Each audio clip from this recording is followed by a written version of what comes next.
అందరికీ ఈరోజు నేను బెండకాయ మసాలా కర్రీ చేస్తున్నాను. ముందుగా బెండకాయలను శుభ్రంగా కడిగి తుడిచి పెట్టుకున్నాండి. బెండకాయలన్నీ ఇలా కట్ చేసుకోవాలండి.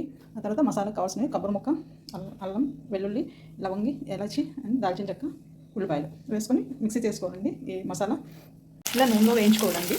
అంతా ఒకసారి వేసేయండి. అదే మీరు చేసే క్వాంటిటీని బట్టి నేను 1/2 కిలో బెండకాయలు తీసుకున్నాను. సగం 2 సార్లు వేస్తాను.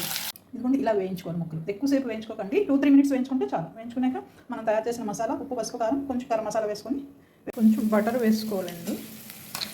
మసాలా వేగాక ఈ బెండకాయ ముక్కలు వేసి ఇలా ఒక 2 మినిట్స్ వేయించుకోండి. వేయించుకున్నాక వాటర్ పోయింది, కొంచెం వేయండి, వాటర్ ఎక్కువ వేయద్దు, కొంచెం వేసాక ఒక 5 మినిట్స్ మూత పెట్టేసి స్టవ్ ఆన్ చేసేయండి.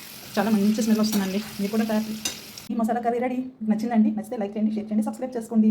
వేడి వేడి అన్నంలో చాలా బాగుంటుందండి. రోటీతో కూడా చాలా బాగుంటుందండి. మీరు ట్రై చేయండి. ట్రై చేశాక ఎలా వచ్చిందో నా కామెంట్ సెక్షన్లో కామెంట్ చేయండి. నెక్స్ట్ మంచి వీడియోతో మళ్ళీ కలుద్దాం.